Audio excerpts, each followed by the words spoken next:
Figurez-vous qu'aujourd'hui, c'est la journée internationale du sport au profit du développement et de la paix. On en parle avec Plan International Belgique, l'ONG. C'est le leitmotiv de cette ONG, c'est le sport pour défendre le droit des filles. Et donc, cette ONG est partenaire officiel du Belgian Cycling. Et donc, on en parle avec vous, Déborah Farizano. Vous êtes notre invitée aujourd'hui. Merci d'être là. Et vous êtes chargée de programme chez Plan International Belgique et chargée en fait d'un projet qui a lieu au Rwanda. Tout à fait. Mais déjà, merci beaucoup pour l'invitation et bonjour. Et tout à fait. Donc, en fait, le projet Bike for Future va débuter en mai 2023, donc dans vraiment pas longtemps, pour une durée de 4 ans, dans le but, en fait, d'être lié aussi au championnat du cyclisme qui aura lieu en 2025 au Rwanda. Donc, ce sera en fait donc l'occasion pour les jeunes participants de notre programme de pouvoir défendre leurs droits, donc notamment en ce qui concerne les inégalités de genre, les discriminations auxquelles les filles et les femmes sont confrontées, donc ce qu'on appelle des violences sexistes, donc des violences basées sur le genre, et aussi donc pour pouvoir, donc c'est vraiment le but, c'est de les autonomiser pour pouvoir défendre leurs droits et pouvoir avoir accès aussi à des formations professionnelles et à un emploi et au sport. Et le Rwanda, il n'a pas été choisi au hasard parce que malheureusement, on peut noter là-bas encore d'importantes inégalités de genre, des faits de sexisme aussi. Tout à fait. Mais en tant qu'ONG internationale des droits de l'enfant, et donc on met un accent sur les filles et sur les inégalités de genre. Donc en fait, ça fait déjà depuis 2018 qu'on est partenaire de notre bureau local Plan International Rwanda. Donc on a déjà mené plusieurs projets et programmes en coordination avec eux, notamment bien sûr pour adresser les violences basées sur le genre, comme les grossesses précoces ou le fait que certaines filles ne puissent pas avoir accès à des formations professionnelles de leur choix. C'est ça, donc je voyais, il y a un chiffre ici qu'on peut peut-être donner. 34,5% des filles âgées de 16 à 24 ans n'ont pas d'emploi, pas de formation, ne sont pas scolarisées non plus. C'est une étude qui a été réalisée par Gender Analysis en 2021 pour Plan International. Donc ça, c'est vraiment une réalité et c'est via finalement le vélo et les formations que vous allez organiser que vous voulez tenter d'inverser un petit peu les choses. Tout à fait. En fait, on a depuis de nombreuses années implémenté une approche qu'on appelle le Sport for Change, donc sport pour le changement, qui pour nous est en fait un outil de changement, un outil d'émancipation, qui permet aussi d'éduquer les jeunes et en particulier les filles sur les questions d'inégalité, mais aussi c'est un outil qui permet donc pour elles donc de se mobiliser, de renforcer leurs compétences, d'estime de soi, de négocier avec d'autres.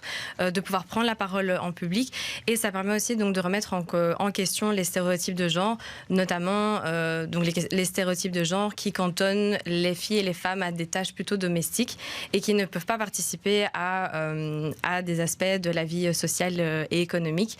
Donc c'est vraiment un moyen donc aussi donc de pouvoir questionner ces normes-là et de leur fournir un environnement protecteur pour qu'elles puissent s'exprimer librement. Donc cette approche a déjà été utilisée à plusieurs reprises et même dans plusieurs pays et qui fonctionne très bien. Et chaque fois, vous vous adaptez, j'allais dire, à la culture, aux populations locales, dans les lieux où vous allez, les pays, les villages aussi où vous vous installez. Ça se passe comment, j'allais dire, au Rwanda ? Alors au Rwanda, donc en fait pour tout projet et programme, ce qu'on fait en début de projet, donc c'est une étude de base qui permet en fait donc d'analyser les besoins et les particularités des populations avec lesquelles on va travailler. Et donc ce qui est aussi important de noter, c'est que Plan International Rwanda, donc les collègues qu'on a sur le terrain, ont déjà une très bonne relation aussi de confiance avec les communautés dans lesquelles on travaille, donc ont une très bonne connaissance des besoins nécessaires, et donc ça permet aussi donc à ce niveau-là de s'adapter aux besoins des filles et des jeunes femmes des communautés. Et donc on l'a dit, le Rwanda accueillera en 2025 les championnats du monde cyclistes, et donc là l'objectif d'ici le mois de mai, c'est de toucher 3600 filles, donc c'est quand même un projet d'envergure là-bas. Tout à fait. On aura en fait, donc c'est un projet qui aura vraiment 3 composantes différentes. Donc une composante sport, donc comme je l'ai énoncé, pour vraiment renforcer leurs compétences et puis qu'elles puissent défendre aussi durant le championnat du cyclisme leurs droits et aussi l'importance en fait pour elles de pouvoir participer au sport de leur choix qui va aussi développer leur potentiel et leur personne, tout simplement. Oui, c'est ça. Et puis aussi, voilà, il y a aussi donc une composante plus économique, où en fait donc on va vraiment les former donc sur diverses thématiques et sur diverses compétences techniques pour qu'elles puissent avoir un emploi ou même démarrer une entreprise, comme par exemple ouvrir un magasin de réparation de vélos ou ce genre de choses-là. Et en fait, donc l'idée, ce sera aussi donc pendant le championnat, donc qu'elles puissent participer au championnat, non pas comme cyclistes, mais vraiment pour défendre leurs droits.